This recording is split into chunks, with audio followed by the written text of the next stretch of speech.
Watching TVC Breakfast is now time for us to look at what the papers are reporting. First, let's have a peek through the papers. The Nation newspaper with the banner headline, INEC Chair Amupitan, I will confront poll logistics crisis. There is need for Electoral Offences Commission. Senate clears Tinubu's nominee. Daily Independence, new INEC boss vows to restore Nigerians' trust in commission. Assures elections will truly reflect the will of the people. Seeks Electoral Offences Commission to prosecute electoral crimes. Next is the Blueprint newspaper. Excuse me. Elections under me will be credible. Amupitan assures Nigerians. National voter registers contains 93,469,008 voters. That's according to INEC. Electoral Act amendment suffers setback in Senate. Nigerian News Direct, losers will congratulate winners. New INEC chair vows, pledges to conduct credible, transparent elections. Next is the First Daily.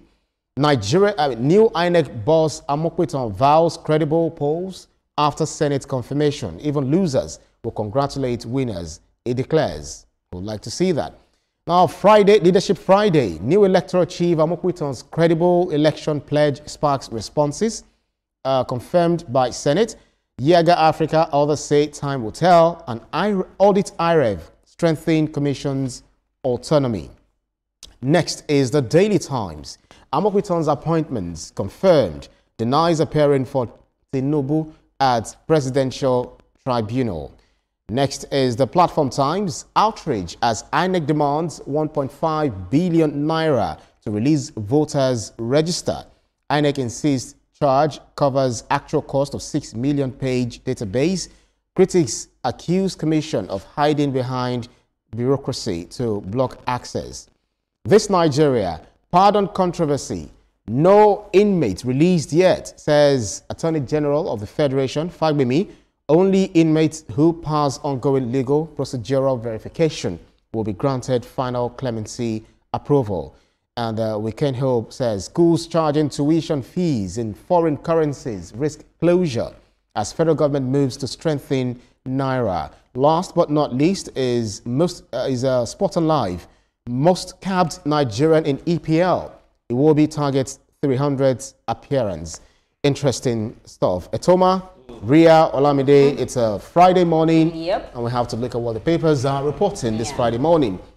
But then, largely reported is the confirmation of the INEC chairman, we all knew, Amupitan, right? So he's saying that there is need for electoral commission, and then Senate also clears, I don't know what is it, clears Tinubu's nominee. Of course, he nominated him. The State Council, also approved of him, right? Now he's been to Senate. It's also been confirmed. But it's beautiful, newspapers are framing. He also says something that, he also vows to restore Nigerians' trust in commission. Nigerians are very difficult people to please. I'm wondering the kind of magic he's going to do, even though he has promised that he's going to do well, 100%, or even more than 100%.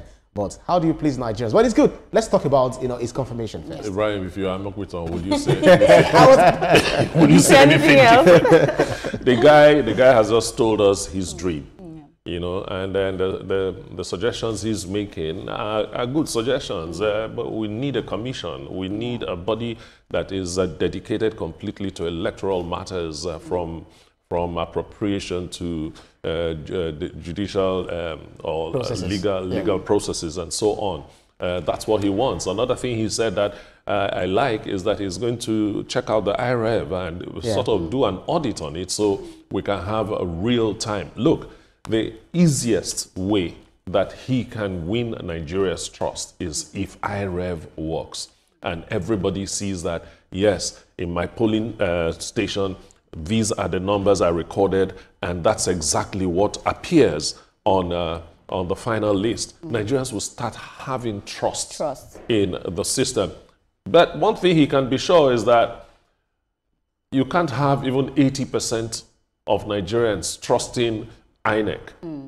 People will still bash him left, right, and center, whether he's doing it right or wrong. That's why when I was talking about what I hope he would be, I said I would love him to be a hard person, somebody that can navigate sensibly through stress. That's right. You know, because this stress as an INEC chairman comes from places and directions you never expected. Now, he's saying that Professor Amupitan is saying he's pledging to conduct credible, transparent elections, so much so that losers will congratulate winners. It's his dream. And that's where we want to find ourselves. It had happened under Professor Mahmoud Yakubu, where even in 2023, where Jonathan congratulated. No, it's 2015. When Jonathan congratulated Muhammad Buhari. Now 2023. Who congratulated who? We had a free and fair election. That at least Nigerians said that election was a free and fair. Even though Jonathan was under pressure, you know, to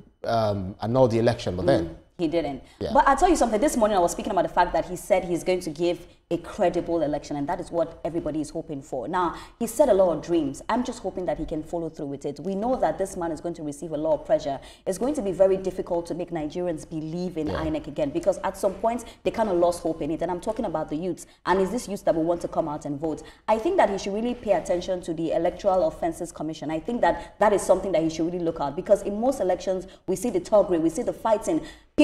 Parents will even tell their children, don't go out to vote because, you know, they may be criminal activities. So I'm hoping that now they form that, you know, commission and make sure, not just form it, make sure that it's working.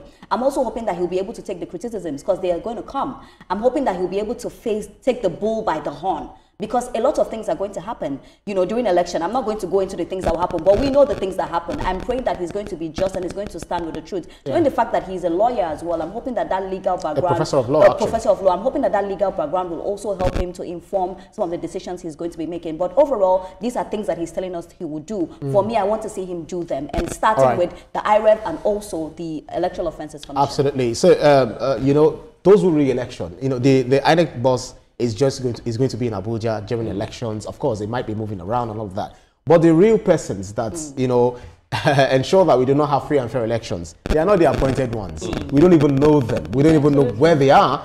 They could also be among us, not on this table, really. Okay. But, you know, these are people that we cannot really lay our hands on. Some of them might also be appointed, but these are the people that we do not directly give the mandate, you know, of, I mean, saddling them with the responsibility of elections. So, which can be also from among the electorate. So, how do you think is going to sail through all of those challenges that we tend to experience during elections? So much so that elections are even rigged before the day of elections. Absolutely, and a lot of the work, Ibrahim, that will go into his tenure as the new INEC boss is, of course, electoral reforms are there. You know, employing the use of technology, ensuring that there's zero disenfranchisement. That's there, but a thing that he's going to have to do is inner work. He's going to have to make sure he's apolitical. I saw a newspaper framing there that said Tinubu's appointee. That already in itself creates a trust deficit. There's this narrative that you are Tinubu's an appointee, and some people feel like, oh, we cannot trust you because of that. You were not chosen as a result of whatever it is.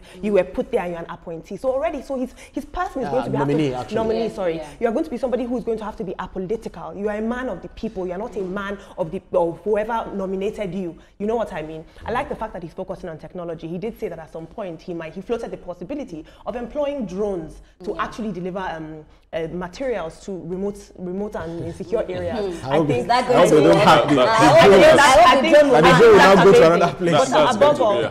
above all, like I've always said, he's not going to do this alone. He's going to need legal and very strong legislative backing. There's no electoral reform he can put in place without the National Assembly, and so it'll be important to see them cooperate with him and give him the lack of red tape that is required. And when people keep saying that he's Tinubu's appointee, is Tinubu's nominee, at the end of the day, if he didn't pass all the vetting, he wasn't going to. Absolutely. So people also need to get that. Let's give him a chance. A question was also asked him. I think former governor of Bayelsa State, Senator Sirake Dixon, asked him whether it was also part of the legal team. Maybe he led the legal team, you know, for the election tribunal. Representing Bola Ahmed Tinubu, and he said, "No, I was never part of it." But it's good that we've had professors of these, professors of that, you know, superintending over INEC, the Independent National Electoral Commission. But this is the first time Nigeria is presenting itself with professor of law, which is very, very significant and very, very important to our electioneering, system. I hope he will be able to get the National Assembly to understand the urgency that he needs for them to do their work as far as it has to do with electoral laws and so on. Because, frankly, for him to be able to do record any major success, there are some legislations that are critical that needs to go through. I think about 27 of them. 27 of them. Alone, actually. The National Assembly has to start working on that. I don't know how he's going to do it. I don't know if he's just going to seek an office in the National Assembly so that he's right there in their faces and things like that. But we need those legislations done that will give him some power to work well. 2026 or 2027, we are not sure. It's definitely going to be a movie, and I cannot wait to see how. I can't wait by to law, see. it's still 2027. It's 2027. There are talks that maybe 2027. Let's not celebrate the 2026. Fingers crossed, we do not know yet. But I'm saying, whatever it is, the elections is going to really test Nigerians and show if we can provide a free and fair elections for Nigerians to be happy that, this election was free and fair, just like what happened in 2023. All right, so Toba, before we go on a break very quickly, if you look at Platform Times, it's saying outrage as INEC demands 1.5 billion naira to release voters register. INEC insists charge covers actual cost of 6 million page database. Critics accuse Commission of hiding behind bureaucracy to block access. Is it Kaduna? There is a lawyer from Abuja that actually wrote to INEC that they need the national voter register that comprise of over 93 million persons. So for INEC said, no problem. Freedom of Information Act is actually allows you to do that, but you're going to have to pay 1.5 billion naira. It's even more than that. 1 billion, 5 plus 50 kobo. So you have to pay all of those amounts. And people are saying, come on, this one is way too much. But INEC said that is the actual cost of 6 million page database. I don't know. Is it justifiable? For me, the figure caught my interest first. But then as I went on reading it, I said, so we do not have it till now. INEC should have had a comprehensive database of all Nigerian voters by now. That we do not have it is a problem. No, they have it. The thing is for them to do the printout. So do the printout. In other words, update the infrastructure.